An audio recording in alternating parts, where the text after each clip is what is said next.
Hi, Richard Callahan here. I'm in Fancy Gap, Virginia, and I'm at my father-in-law's mountain house, and we're going to try to brighten up this brown kitchen. We're going to do some subway tile on the backsplash here. Maybe later we'll talk him into painting these cabinets, but for right now all we can get out of him is some subway tile. I've already removed all the coffee pots and junk from the countertops. We're also going to replace the outlets, these brown outlets. They'll look bad. We're going to put some white ones in there. We're going to take this little backsplash off, and then all this is going to be white subway tile all the way down, all the way around, under here and behind the stove. And I'm going to show you how the process went and goes, and it'll be fun. While the rest of the crew is out playing, I'll be in here working. Okay, I've got my first 2 rows or so started. I started in this corner because it's the most visible corner as you walk into the kitchen.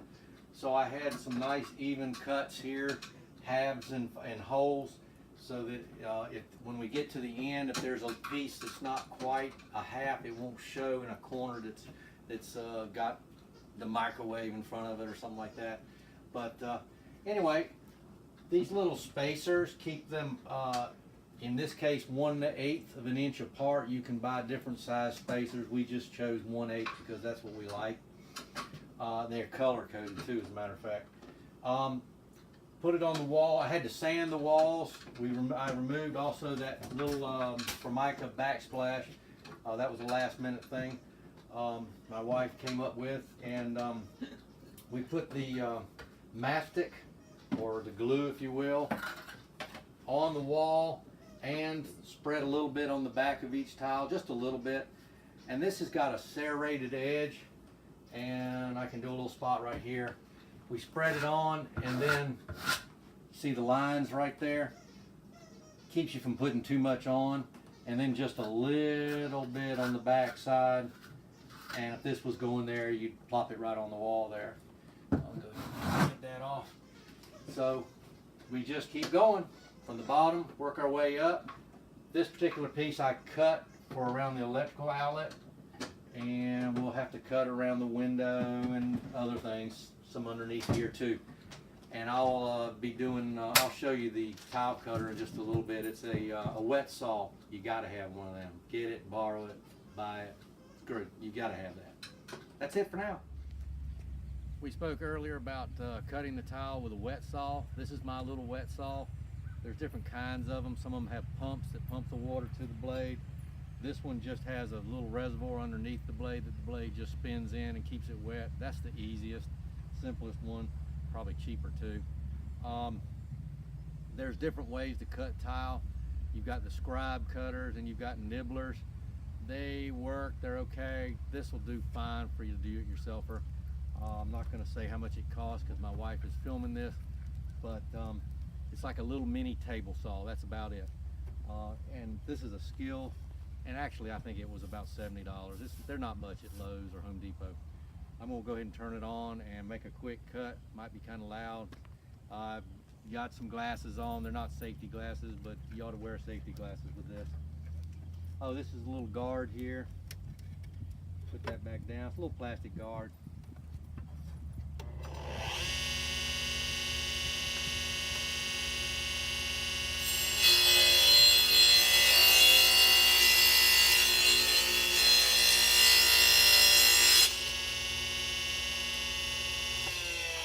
That's it. Goes through nice and easy. Just take it slow. It gets messy, it splatters water, looks like flour water all over you, but you'll be fine. This thing does some great cuts.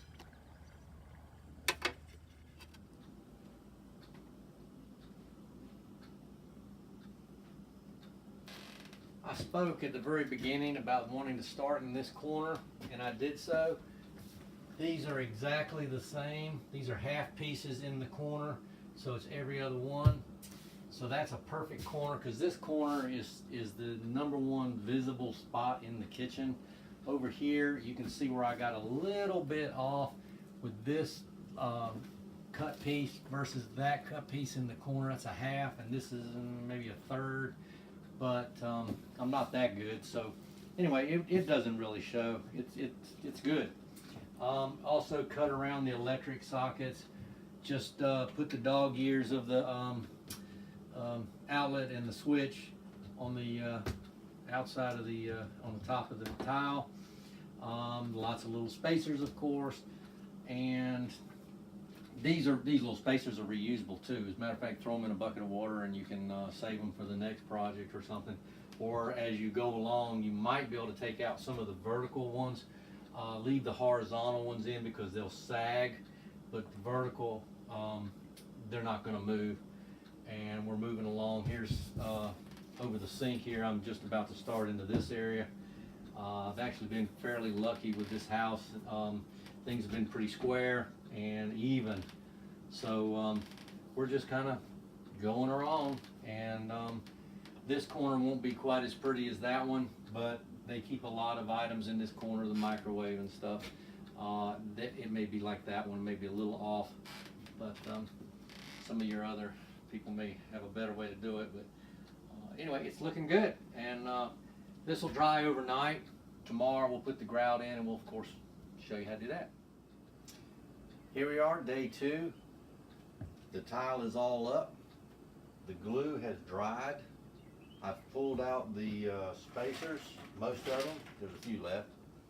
And now I have to clean up the tile, get the glue off of it, some excess from the spacings and all over the tile. Easy enough, it just scrapes off a little putty knife and a wet damp rag. I mean, then we're going to grout. That's going to be, I'll show you that in just a few minutes, how we do that. But first I've got to clean up all this tile.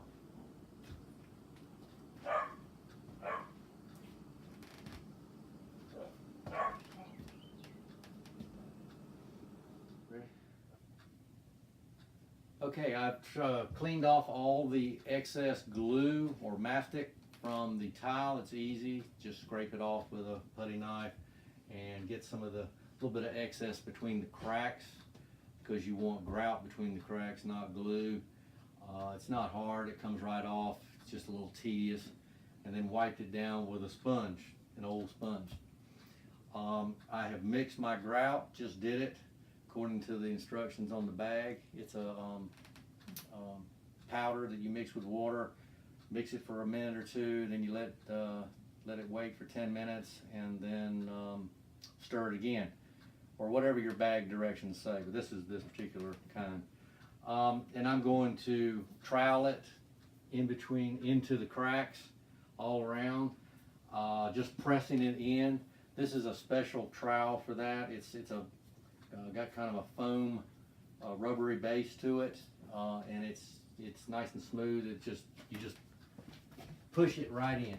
You're just going to press it right into the cracks.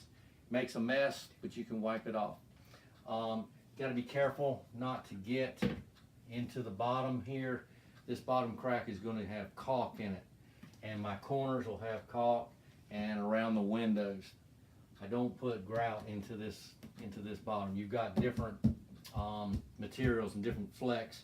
You want this to be able to wiggle and move if it will when you put things on it. Same thing around the windows, the wood, you put caulk. And that's it. I'll get started on this now. Okay, this isn't so bad. All you do is put a little bit on the trowel, and we're pressing it into the cracks. Rub it in like that. Wipe off some of the excess. That'll save you some trouble later. And keep on going. We're gonna let this, well, when I finish, we'll let this dry for about 30 to 60 minutes according to the bag instructions, and then we'll wipe it down with a newer sponge. I've got a brand new sponge, and we wipe off the haze or the excess grout. That's it, and I'll just keep going. Okay, the project is done. Took 2 days to do it. And the last thing I did was caulk around the bottom edge and also between the wood and the tile. Put some caulk there.